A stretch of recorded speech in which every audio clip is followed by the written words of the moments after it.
Tudo começou com o projeto de Direitos Humanos na escola. E aí nós começamos a estudar sobre a doação de órgãos e tecidos. E para isso, nós tivemos uma grande parceria com as enfermeiras do setor de transplantes da Santa Casa e da Glaci, que é da Fundação E-Carta.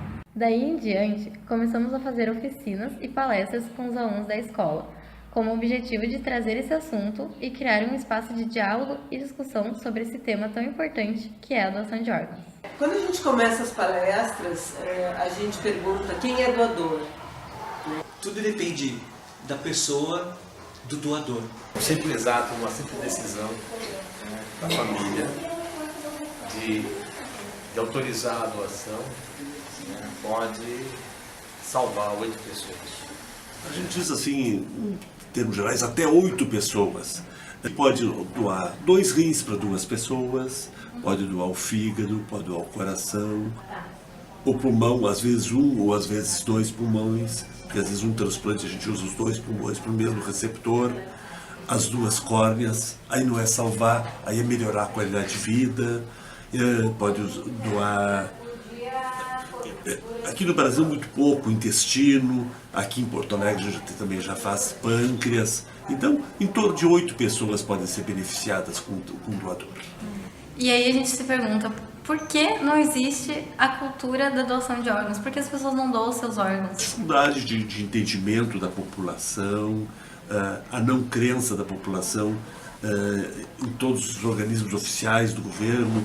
Será que não vão roubar os órgãos? Será que vão doar para quem precisa? Já que tem corrupção em tanto lugar, por que não teria na saúde e nesta forma de distribuição? Então, há um medo da população, não entende a morte encefálica. Não é? Nunca falaram sobre esse assunto com a família. Pessoas imaginarem que a sua religião seja contra, embora praticamente a grande maioria das religiões seja a favor.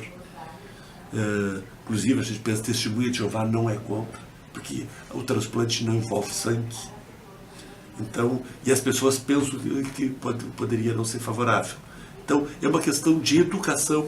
Então, eu acredito que as palestras, elas são para isso, elas não têm tentativa de convencimento. Eu estava no hospital cuidando da minha mãe, que também estava na fila de transplante. E o médico lá de Manaus, ele me desenganou, disse que eu ia morrer. Na minha cara. Você não tem mais 3 meses de vida. Me comunicou que eu deveria entrar para a fila de transplante. Bom, eu sou Rubens Gomes, sou da Amazônia, eu tenho fibrose e estou há 8 meses em Porto Alegre e 4 meses na residência de transplante. Aí minha mulher abandonou e eu fiquei só. Quem cuidou de mim foi uma vizinha, não me deixou morrer. Aí iniciou-se todo um processo. Cada vez mais, cada dia que passava, eu piorava. Até que a equipe médica do hospital veio falar comigo e disse, olha, a sua situação é bastante crítica. Que se você não receber um órgão dentro de 2 ou 3 meses, você venha a falecer. A corrida para ver se dá tempo. É uma corrida contra a morte. São pessoas que precisam de coração, fígado, pulmão, rim. O rim desses órgãos vitais é o único que tu pode não tê-lo e continuar vivendo relativamente bem, porque existe uma máquina que substitui o rim, que é a hemodiálise. Quando eu vi, eu já estava com catéter no pescoço, fazendo hemodiálise, simplesmente. O Rogério, onde ele morava, os tratamentos que eles faziam lá, eles usavam muito a transfusão de sangue. Mulheres que já tiveram filhos, pessoas que receberam transfusão, ou pessoas que já fizeram e perderam 1 ou 2 transplantes, podem desenvolver anticorpos contra poucas ou contra muitas pessoas. Então, ele precisa transplantar de algum familiar dele que tenha compatibilidade. Os irmãos têm 25% de possibilidade de ser igual entre si. 25% de ser tudo diferente e 50% de possibilidade de ser metade igual, metade diferente. O pai e a mãe sempre vão ser 50% igual, 50% diferente, porque tu ganha metade da carga do pai e metade da mãe. Então, o pai ou a mãe ajudaria pouco, ele teria que ser o irmão. Sim, e teria que ter sorte de ter um irmão com 25. O momento mais difícil é a questão quando eu serei transplantado, ou seja, a ansiedade, a angústia. Será que eu vou conseguir? Estou aqui esperando chegar um doador. De cada 10 doadores que a gente tem, 9 deles a gente usa rim. Então a gente vai ter 18 rins, porque a gente pode usar um rim para cada doador, para receptor. De cada 10 doadores, a gente usa 7 a 8 fígados. E de cada 10 doadores, a gente usa no máximo 3 a 4 corações e 2 pulmões. Porque ele infecta logo, dá problema e não dá para usar. Então, a gente faz pouco transplante porque tem muito pouco doador. E os doadores que tem, a maioria a gente não consegue usar o coração e o pulmão porque já estão muito doentes. Então imagina uma pessoa que está numa fila de transplante. Ninguém gosta de estar em fila. Às vezes aqui no colégio você tem que fazer fila, eu tenho certeza que você não gosta de estar em fila. Ninguém gosta de estar em fila. Imagina uma pessoa que está doente e entra numa fila. Quando eu vou chegar lá na frente da fila? Que as pessoas deixam profissões de lado, deixam a sua terra natal de lado, muitas vezes não veem as famílias frequentemente. O que eu mais senti saudade foi não poder fazer alguma atividade esportiva, de comer certas coisas que eu gostava muito de comer. E eu sinto muita saudade da minha cidade, como eu falei, da família. Eu tinha que ter um raio de 4 horas próximos do hospital. O que o senhor mais vai querer fazer depois do transplante? Viver. Acho que hoje que me limita muito é estar amarrado com o oxigênio que me impossibilita de transitar. A gente tem que trabalhar com esperança, porque essa pessoa precisa ter a vontade de viver. E a dificuldade que eles têm para fazer as coisas.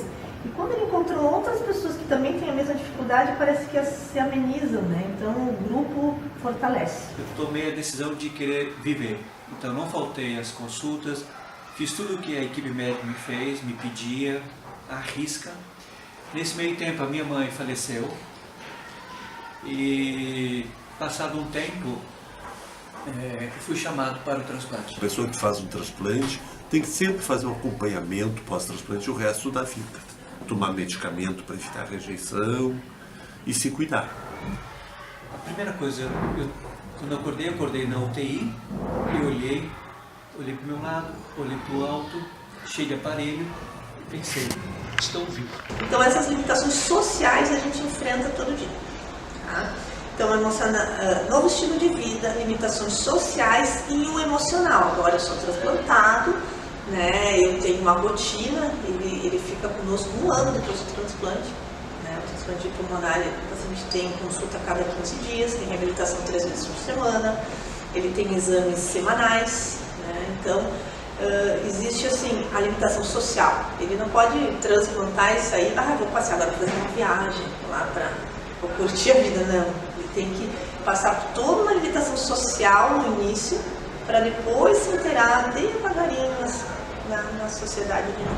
Eu acho que eu aprendi muita coisa diferente, desde me pôr no lugar do próximo, a se sensibilizar pelas histórias das pessoas. Até que você assume a tua situação de doente, leva um certo tempo, porque ninguém quer ser doente. Acho extremamente importante a iniciativa de vocês, porque para quem não se percebe, né, o quanto faz diferença na vida das pessoas, esse ato de amor, que é poder fazer a doação de órgão. A decisão de doar ou não doar, ela não pode ser, é uma coisa que tem que ser conversada em vida, ela não pode ser deixada para a hora da morte.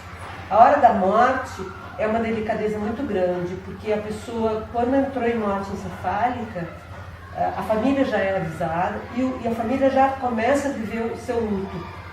Então, esse momento não é um momento para decidir nada. Esse é um momento que as coisas já têm que estar conversadas e resolvidas. Então, é um ato de amor que só consegue dar sobrevida a nós se tiver a sensibilidade de uma família, de alguém que acha importante a vida continuar. Quanto mais a gente falar sobre isso, mais a gente vai desmistificar, a gente vai quebrar preconceitos, conceitos, tabus, lendas, vamos esclarecer coisas. Né? Então, falar sobre esse tema já é um grande passo que a gente está dando. coisa mais importante é que se divulgue, se faça um trabalho, isso que vocês estão fazendo. Esse projeto mudou muito a minha vida e eu quero continuar trazendo essas informações para as pessoas que não têm muito conhecimento sobre doação de órgãos. E é por isso que eu acho que é muito importante o trabalho de vocês, e em especial por estar dentro da escola. Porque uma sociedade se transforma através da educação. A cultura doadora está sendo criada, ela está sendo desenvolvida. E esse é o caminho que a gente tem que fazer.